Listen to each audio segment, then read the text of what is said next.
Here's a question. Could the way you were treated as a child when you needed help decide whether you speak up for yourself today? The answer is stranger and more powerful than you ever imagined. Every tiny moment from your earliest years, every word, every gesture, every time someone noticed or ignored you, builds the invisible architecture of your confidence. Some of it you carry proudly. Some of it you carry unknowingly, influencing choices, shaping risks, and whispering to your adult self in ways you barely notice. This is the surprising link between early childhood and adult confidence, and understanding it could completely change the way you see yourself. Welcome back to June and Journey, where minds heal, grow, and look deeper within. Confidence isn't just something you earn as an adult. It's a story written long before you could even speak. The surprising link between your earliest experiences and the way you show up in the world is hidden, subtle, and incredibly powerful. And what most people miss is how even the smallest interactions in childhood quietly shape who we become and how we move through life decades later. Imagine early childhood as the foundation of a house. You don't see it once the house is built, but every brick, every beam, every little detail determines the strength of the walls, the resilience of the structure, and even the way light flows through the rooms. Psychologists call this attachment theory.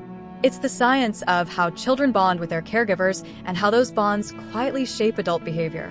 A child whose cries are answered, whose curiosity is encouraged, whose emotions are acknowledged, grows up knowing, I am safe, I matter, I can act in the world.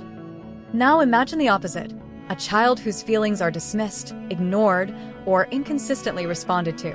That child grows up with subtle whispers in their mind. I am uncertain. My voice may not matter.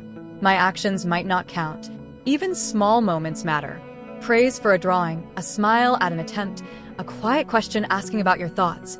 They are tiny seeds that grow into confidence pathways in the brain. Consider this micro-story.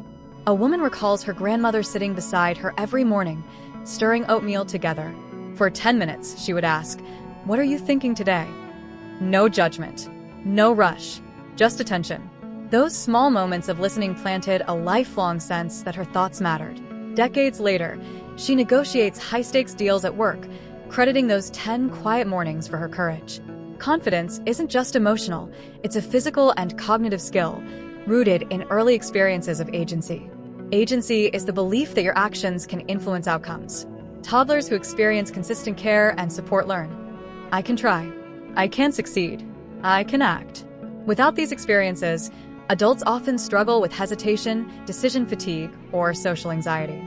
And here's the surprising link. Tiny, repetitive interactions can tip the balance in either direction. Let's make it practical. Recall a childhood moment where someone acknowledged you, praised your effort, or simply listened. Now imagine the opposite, when your effort was overlooked, ignored, or dismissed. Both experiences shape neural pathways long before you even understand their impact. Another microstory, a boy who struggled with reading aloud. Every day, his teacher spent 5 minutes helping him sound out words at his pace. No rush, no criticism. That patience created an invisible pathway for resilience. Years later, he confidently speaks to audiences of thousands, a skill he attributes to those small, consistent moments of affirmation.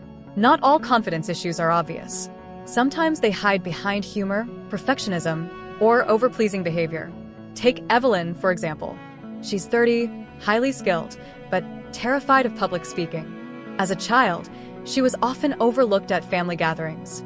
Her achievements went unnoticed, her questions brushed aside. Over time, her brain internalized a quiet script. My voice doesn't matter. Cognitive psychologists call this a learned internal narrative. Your brain treats repeated experiences as truths, even decades later. Here's a hack. Identify your early story. Reflect on childhood moments that shaped how you see yourself.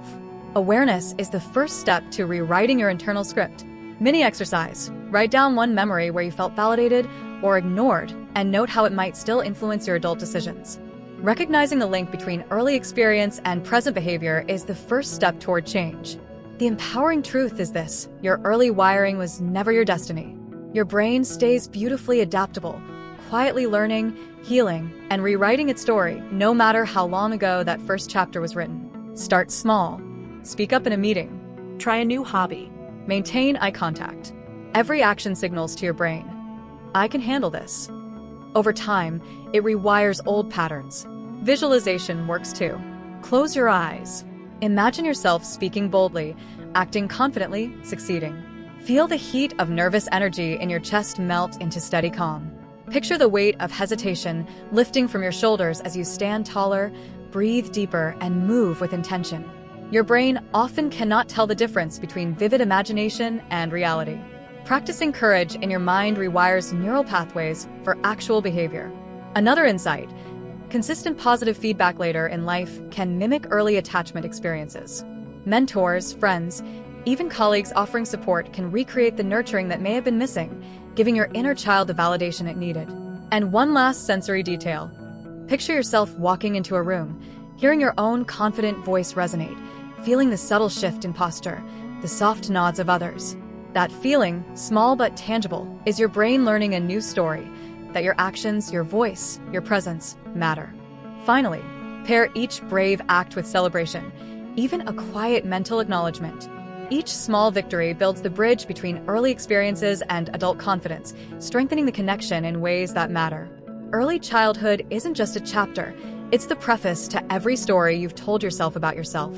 The way you were nurtured, listened to, and supported, even in small ways, quietly shapes the courage, self-belief, and resilience you carry today. But here's the empowering twist. Understanding this surprising link gives you the tools to rewrite your story. Confidence is not fixed. It grows. It nurtures. It expands. And you hold the pen. So pause next time self-doubt strikes and ask yourself, am I acting from my early story, or from the self I am choosing to create now? If this perspective opens something new for you, share your story in the comments. Your reflections could help someone else step boldly into their life. And for more insights into the hidden psychology of behavior, confidence, and self-growth, subscribe to June and Journey. Every week, we uncover the mind's secrets, helping you understand yourself and the world just a little bit better. Remember, your childhood may have written the first draft of your confidence, but you hold the pen now.